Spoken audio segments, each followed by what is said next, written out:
Et Nabino Nyos balandi émission to lobela mboka ozali partout dans le monde pour na bolanda bongo émission Nabino ezo lobela bino ba vérité na ko etali bongo politique ya mboka na biso. Lelo to lobela basi. Premier ministre du gouvernement, avec l'expression de ma considération, Excellences, Mesdames et Messieurs membres du gouvernement, Monsieur l'inspecteur général des services des finances, Monsieur le secrétaire général à la jeunesse, Mesdames et Messieurs, distingués invités, très chers camarades jeunes. C'est un honneur pour moi, mais en même temps une responsabilité. Responsabilité parce que en 2010, j'ai été président des étudiants de l'UPC et premier vice-président de la REC.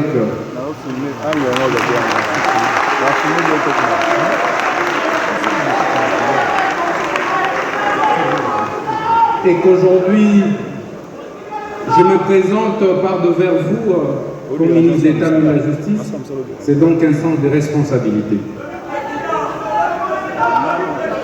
Je voudrais, Nalinga Kito Solola,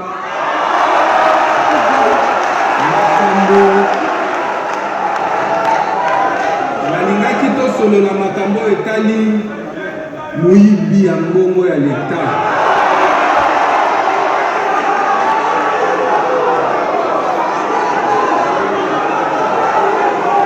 La patrie ou la mort? Nous vaincrons. La patrie ou la mort? Nous vaincrons. La patrie ou la mort? Nous vaincrons. Parce que un détourneur des deniers publics est pire qu'un 23. Azoboma des millions et des millions de Congolais, mais silencieusement. Il faut les neutraliser. Il faut faire quoi? Mesdames et messieurs, chers camarades, j'ai assez parlé. La parole étant l'ombre de l'esprit, je ne voudrais pas m'éterniser. Sachez que vous êtes des compatriotes, vous êtes le futur, sinon le présent de notre pays. Chers Africains, chers Congolais, levez-vous. Vous devez être capables de relever le défi du développement et de l'émergence de l'Afrique. L'Afrique a besoin d'un nouveau souffle, d'une nouvelle jeunesse. L'Afrique a besoin d'une jeunesse consciencieuse. Ma jeunesse, ma télémi, ma yebi, sans ya, au bout de l'Afrique, et au bout de la Mboka. Nzambe, à Pabla.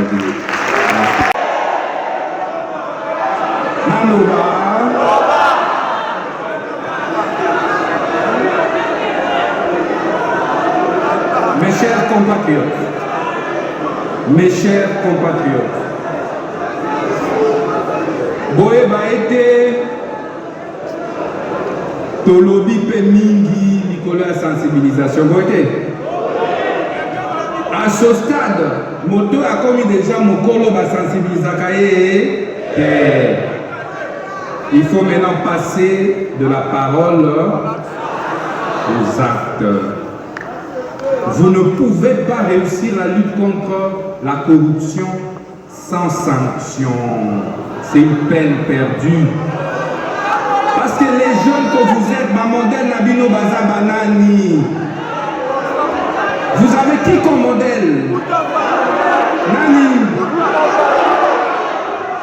Étudiants, camarades étudiants, Nani Baba modèle Nabino.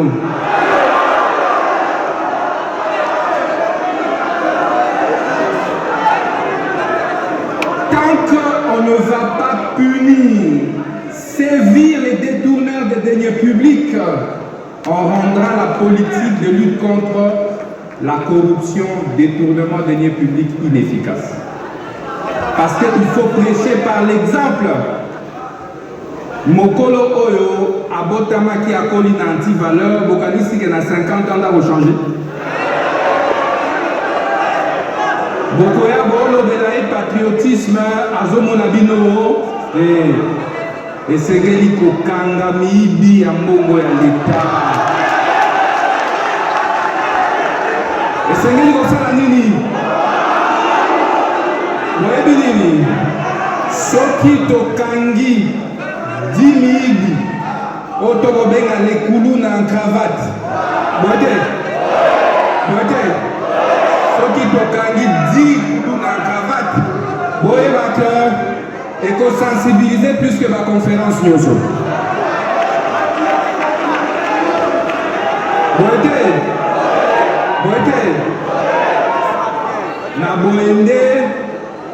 na boende tata mokonzi ya mboka na mama Judith Suminwa instruisaki biso to travailler sur parquet financier. Il est anormal que moto oyo basaleli banquette et pas IGF pendant une année. IGF fait conclure que moto wana aibaki monsieur à l'État forage et salemité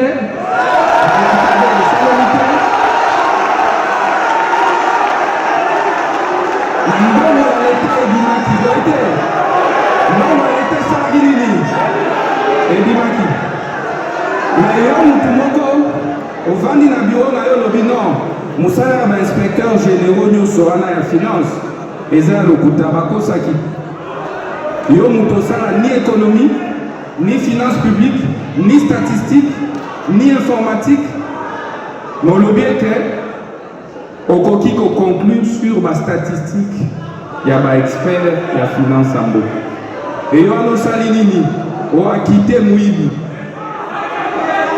mais ntango akite moyibi est-ce que baforage esalemi est-ce que balampate etiami tant que on va acquitter les détourneurs pour emprisonner l'argent du trésor public, on ne sortira pas de ce tournant. Il est plus qu'urgent. Il est plus qu'urgent. Kotozala na organe moko spécialisé, na ba magistrat moko spécialisé. C'est comme ça partout au monde, bandorari. IGF et Sali Moussala immédiatement ba spécialiste et ba condamné. Je disais ceci, il nous faut un parquet financier et en toute urgence. Ce parquet financier devra être constitué des magistrats formés, suffisamment outillés, des juges formés et suffisamment outillés pour recevoir les dossiers de l'IGF et condamner tous les détourneurs de biens publics de l'État. Et pour ça, votre gouvernement Suminwa, à travers le ministère de la Justice, sur instruction du président de la République, a déjà apprêté le projet des textes sur le parquet financier qui sera examiné à la session de mars ici. Et dès que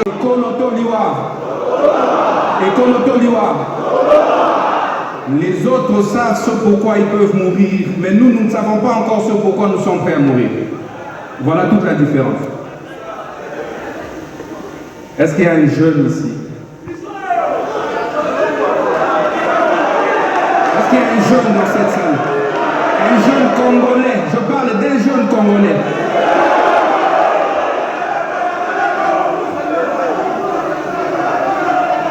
Remets des animaux. Remets des animaux. Il y a liboso et ali sensibilisation na ba école. Il se dans une école maternelle. Na boende naza ko féliciter l'initiative ya campagne oyo ministre de la jeunesse na IGF sous la haute autorité à première ministre na biso mama Judith Suminwa balancé. Boyebi bandeko ngai naza na fermeté oyo pote je me rappelle na alaki na 16 ans. À 16 ans, na collège Sacré-Cœur, na alaki na 5e année des humanités. Latin philo. Boyebi, na créaka Otokobenga association de lutte contre la tricherie. Soki au tricher na école, ba collègue, ba condisciple na yo, ba ko dénoncer yo. Soko tali réponse pas moninga bakosala nini bako dénoncer yo. Soko pesi kanyaka pona bapesa yo ba point ba collègue na yo bako dénoncer yo. Bandeko na ngai si bien que tant na komi na université na test ya admission na UPC mbala ya liboso komona ete moto akoki kotala réponse pas moninga et je n'en revenais pas mokolo wana nalalaka te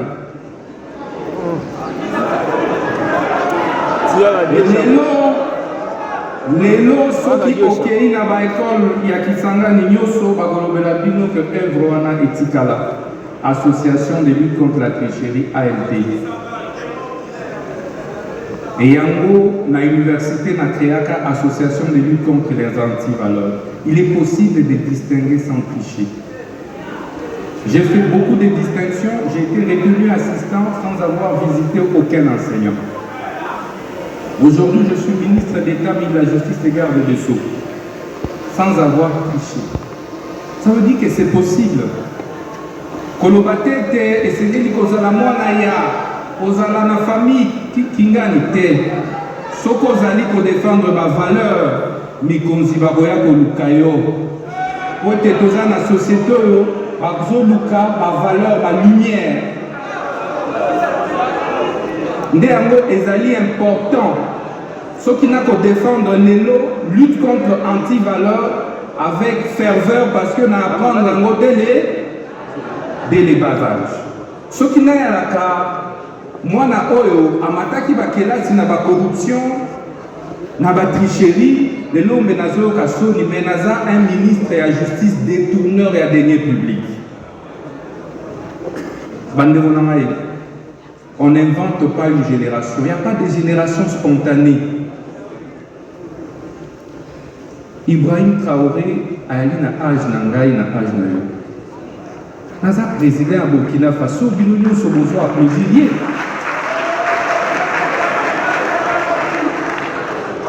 Boete, Assimi Goïta, Azali na âge na yo, na Mali.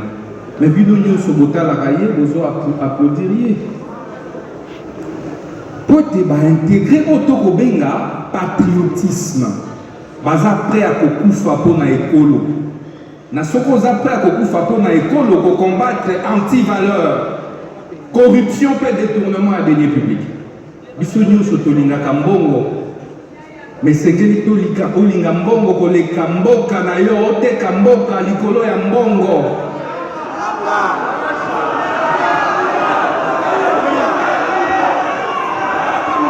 Camarades jeunes, viva! Naloba. Mapanza, Masakola, Manatika,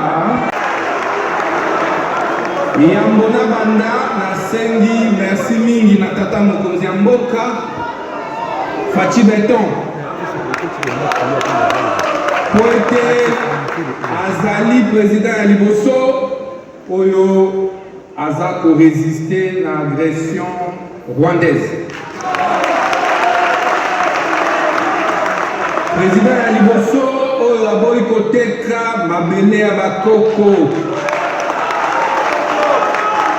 na remerciement pe na mawa premier ministre oyo akoporte combat oyo contre baagresseur na biso banguna Barwandais oyo bakoti na mboka ya biso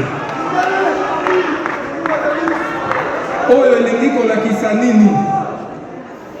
Et Nicolas Kisaete, il est important de parler du patriotisme.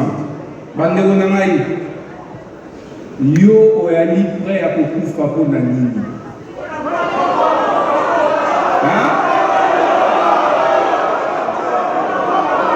Tu es prêt à mourir pourquoi aujourd'hui? C'est la première question. Ozali prêt à kokufa pona nini. Lokola batata na biso ba Simon Kimbangu bakufa, lokola ba Patrice Emery Lumumba bakufa, yo ozali prêt à kokufa pona nini. La patrie ou la mort? Nous vaincrons. Et Ali Mokuna ya liboso. Soko lingi mboka na yo okopose ba acte oyo ezali kosalisa yango ekende liboso. Boye te? Soki ozali kogere service public oyo eba ete mbongo wana ezali ya yo te, ya famille na yo te, ya tata na yo pe ezali mbongo ya nani? L'État, la panère na biso eza wapi? Est-ce que bozoyoka solo ya détournement lokola ngai na salo oyo? Nga nazoyoka solo. Ozoyoka nini? Ozoyoka nini?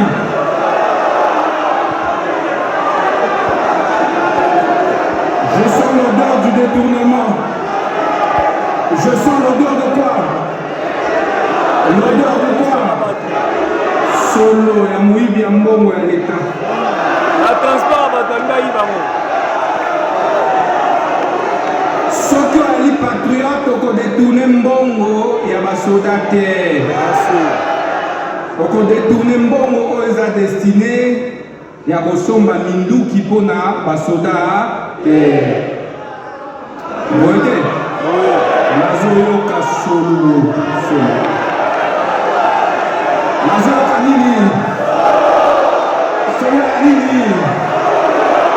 Solo ya nini? Aza wapi? Mabimisa mwa? Mabima.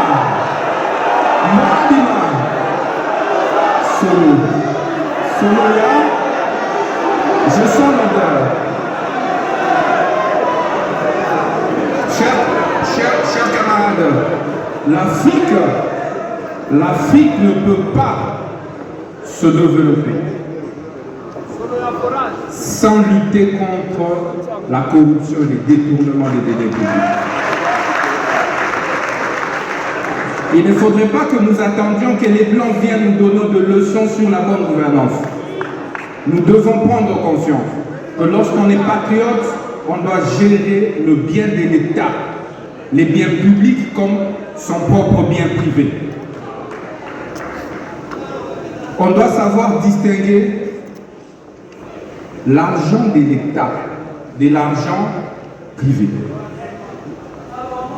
Natongo mbala okende na wenze okosala calcul ozwi mbongo na yo na coffre-fort wapi na mushashino oke osali wenze ezalaka bongo te na l'État.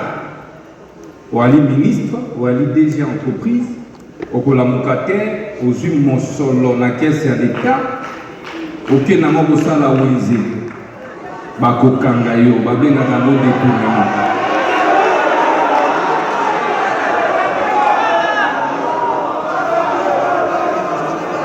Il faut qu'on ait